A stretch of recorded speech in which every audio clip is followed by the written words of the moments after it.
അധ്യായം 18 1 മുതൽ 7 വരെയുള്ള വാക്യങ്ങൾ. പുരോഹിതരും ലേവ്യരും.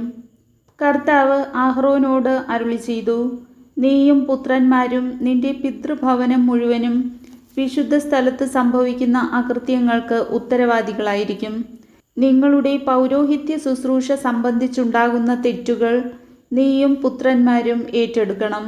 നീയും പുത്രന്മാരും സാക്ഷി കൂടാരത്തിന് മുമ്പിൽ വരുമ്പോൾ നിങ്ങളെ സഹായിക്കുന്നതിന് നിന്റെ പിതൃഗോത്രജരായ ലേവ്യ സഹോദരന്മാരെയും കൊണ്ടുവരിക.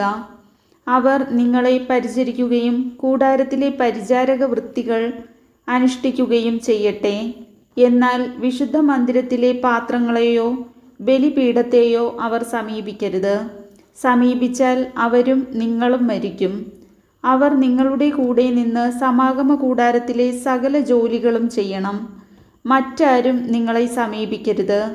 ഇസ്രായേൽ ജനത്തിൻ്റെ മേൽ ഇനിയൊരിക്കലും ക്രോധം പതിക്കാതിരിക്കാൻ വിശുദ്ധ മന്ദിരത്തിൻ്റെയും ബലിപീഠത്തിൻ്റെയും ചുമതലകൾ നിങ്ങൾ തന്നെ വഹിക്കണം.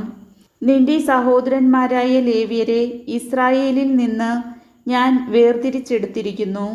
സമാഗമ കൂടാരത്തിൽ ശുശ്രൂഷ ചെയ്യുന്നതിന് കർത്താവിനുള്ള ദാനമായി അവരെ ഞാൻ നിങ്ങൾക്ക് തന്നിരിക്കുന്നു.